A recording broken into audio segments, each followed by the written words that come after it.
दृष्टीनं अत्यंत महत्त्वाचं असणारं कन्व्हेन्शन सेंटर जी गेली 25 ते 30 वर्ष कोल्हापूर जिल्ह्यातील विविध संस्थांची मागणी होती। या ठिकाणी प्रामुख्यानं तत्कालीन मुख्यमंत्री एकनाथजी शिंदे साहेब, उपमुख्यमंत्री आणि सध्याचे मुख्यमंत्री देवेंद्रजी फडणवीस साहेब आणि कैलासवासी अजितदादा पवार साहेब यांचे आभार मानावे तेवढे थोडे आहेत। कारण या ठिकाणी 100 कोटीच्या कन्व्हेन्शन सेंटरची मागणी केली असताना जवळपास 260 कोटीचं कन्व्हेन्शन सेंटर, आंतरराष्ट्रीय दर्जाचं कन्व्हेन्शन सेंटर या ठिकाणी होते। आणि या कामाच्या पाहणीसाठी इथं आलो असताना अत्यंत चांगल्या पद्धतीनं सुपिरियर काम या ठिकाणी सुरू आहे असं म्हणलं तर चुकीचं ठरणार नाही। मला खात्री आहे वर्षभरात एक कन्व्हेन्शन सेंटर पूर्ण झाल्यानंतर या ठिकाणी मोठ्या प्रमाणात कन्व्हेन्शन्स होतील।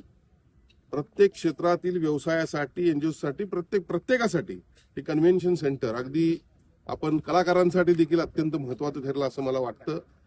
कोल्हापूरच्या विकासाचा एक माइलस्टोन म्हणून या कन्व्हेन्शन सेंटरकडे पाहिलं तर चुकीचं ठरणार नाही।